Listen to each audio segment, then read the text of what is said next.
आज ब्राह्मण सभा की बैठक शहर के चर्चित मोहल्ला राज कॉलोनी के धन्वंतरी चिकित्सा केंद्र डॉक्टर दिनेश शर्मा के घर पर हुई, जहां काफी संख्या में ब्राह्मण समाज के लोगों ने जातीय जनगणना पर अपनी तरफ से एक स्वर में नाराजगी जाहिर किया और साथ ही साथ यह भी कहा कि आज के डेट में ब्राह्मण समाज को हंसी पे धकेला जा रहा है। चाहे किसी भी विभाग की बात हो, ब्राह्मणों की उपस्थिति नहीं के बराबर रह गई है। लेकिन अफसोस की बात यह है कि फिर भी इस पर किसी भी पार्टी के द्वारा ध्यान नहीं दिया जा रहा है।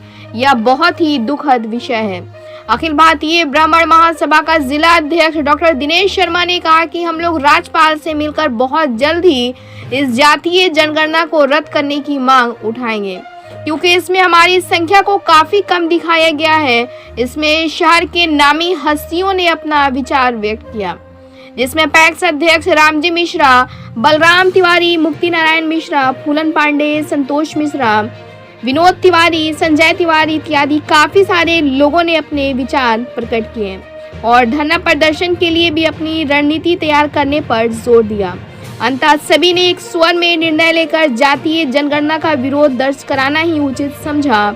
आज के इस बैठक में बहुत से लोगों ने यह भी कहा कि स्वर्गीय शिवनारायण यादव से ज्यादा सीनियर एवं धाकड़ नेता होने के बाद भी स्वर्गीय गिरीश नारायण मिश्रा, जिनका नाम ही काफी था, लोग बात तो कहते थे कि वह केंद्रीय मंत्रियों से कम पावर नहीं रखते थे। यहाँ से बैठे बैठे लगभग सभी बिरादरियों में उनका इतना पहुंच था कि सारे लोग आसानी से बाबा से अपने सारे काम करवा लेते थे। उसके बावजूद भी आज तक उनकी प्रतिमा लगाने की किसी भी पार्टी ने पहल नहीं की। यह बहुत ही दुख की बात है। बने रहे हमारे साथ, देखते रहें बिहार दर्शन।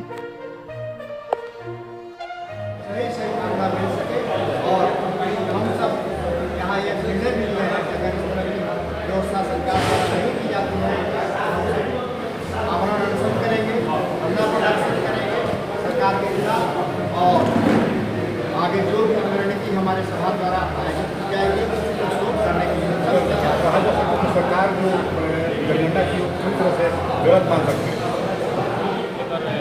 एक बैठक किया गया ब्राह्मण समाज से, क्या आगे की आज किसी भी सरकार जनगणना नहीं हुआ था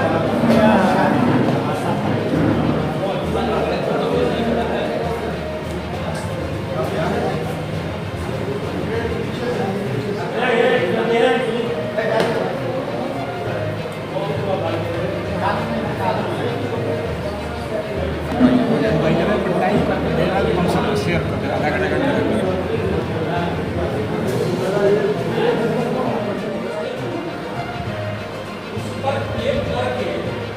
हमारा नाम नहीं हुआ, हमारे परिवार का नाम नहीं हुआ या और नाम नहीं हुआ, इस पर हम क्लेम नहीं कर सकते। क्लेम करने के पहले हमें उसकी पूरी जानकारी होनी चाहिए। क्योंकि ब्राह्मण महासभा एक प्रबुद्ध लोगों की सभा है, भेड़ियों की सभा नहीं कि किसी को कोई चीज कह दिया जाए और सुन ले और मान ले और उसके पीछे दौड़ने भागना करना अपने अस्तित्व के लिए, अपने समाज के लिए, अपनी मजबूती के लिए ये अलग मुद्दा है। लेकिन जो हम एक्ट रखना चाहते हैं, जो हमारा विषय है, उस पर हमें गौर करना है कि क्या विषय ठीक है या उसमें कहीं त्रुटि है या हम विषय बना रहे हैं। इस बात को भी हमें ध्यान में रखना है।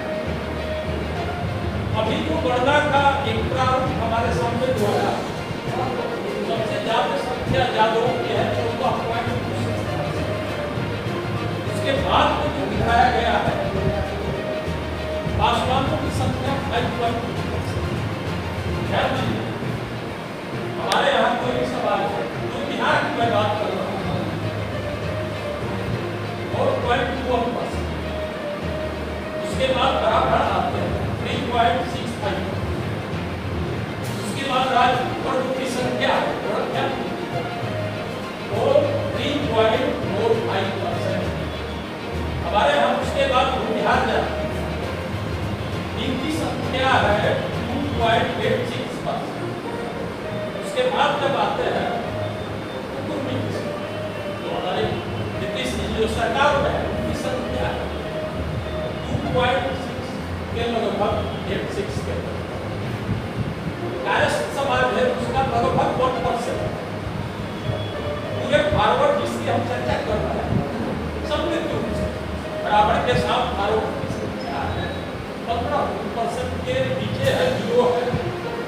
10 से 11% उसको मान लीजिए, उसमें कुछ मुस्लिम के फॉरवर्ड है उनको जोड़ करके 15.कुछ दिया गया है, लेकिन 11 से 12% के अंदर बात क्या है कि जिनकी संख्या हमारी अगर हम बिहार जाति को राजनीतिक क्या उनकी संख्या हमसे कम है और उनकी राजनीतिक स्तर पर पकड़ हमसे कई गुना राजपूतों की संख्या जो आज हमारे सामने आया हमसे कम है, 20% लगभग कम है, लेकिन राजनीतिक स्तर सामाजिक स्तर पर उनकी ऊंचाई हमसे कहीं ज्यादा है।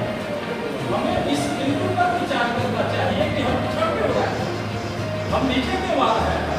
समाज में नेतृत्व करते थे, हम समाज को गाइडलाइन देते थे, राज्य को हम गाइडलाइन करते थे, राज्य चलते थे। और आज से 20 साल पहले 30 साल पहले आप देखें कि आप कहाँ थे, आप एक क्राउड पर खेल रहे थे और आज जो है पिछले पदार्थ पे आप खड़े हैं, चाहे वो स्थिति हो, राजनीतिक स्थिति हो, आर्थिक स्थिति। जातीय जनगणना यहाँ जो हुई है इंडिया में इससे संबंधित हम सब चर्चा करेंगे। यहाँ हमारे जिला के सभी लोग यहाँ उपस्थित है, उसको चर्चाएँ और मैं इससे सहमत हूँ कि प्रत्येक जिला में इस तरह का आयोजन किया जाए जिलाधिकारी के पास और हम अपना बैठेंगे। अगर भगवान के रूप में 16 तारीख को निर्धारित की गई है तो हम सब ज़्यादा से ज़्यादा संख्या में चलेंगे और को सफल बनाएंगे। उसके बाद यहाँ की तिथि आज ही निर्धारित कर ली जाए, बेरोजगार जिला में कब किया जाएगा तो इससे संबंधित हम लोग व्यवस्था बनाएंगे और धरना प्रदर्शन पर अधिक से अधिक हजारों की संख्या में हम सब बैठेंगे।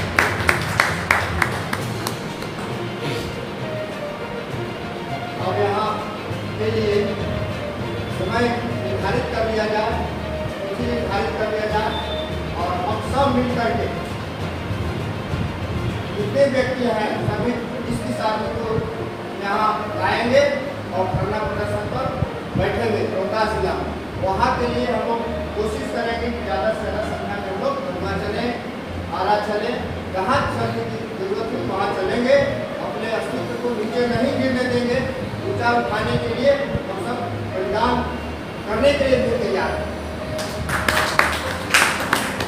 बस गाड़ी को विराम देता हूँ और आज अभी ही इसकी चर्चाएँ हो जाए, बबुआ के बाद रोहतास में सब किया जाएगा, उसकी व्यवस्था बनाई जाएगी और व्यवस्था बना करके अभी सूचित किया जाएगा।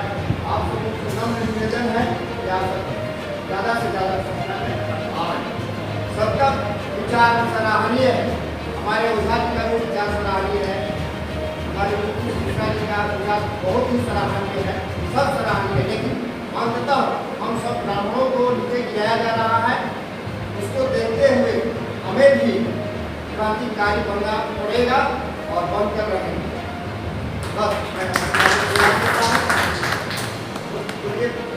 भगवान परशुराम की जय, भगवान परशुराम की जय। पंडित मदन मोहन मालवीय अमर रहे, पंडित मदन मोहन मालवीय अमर रहे। सब सार्वजनिक रूप से हम लोग का कि हम लोग कार्यक्रम करेंगे, अन्य जिलों में अपने निकटवर्ती जिलों में समर्थन करने के लिए सबलता के साथ जाएंगे। सब लोगों ने इस बात का समर्थन दिया, तो यह प्रस्ताव हम लोग का सार्वजनिक रूप से पास हुआ। और तिथि की बात रह गई तो तिथि पर हम लोग बैठकर विधायक घोषणा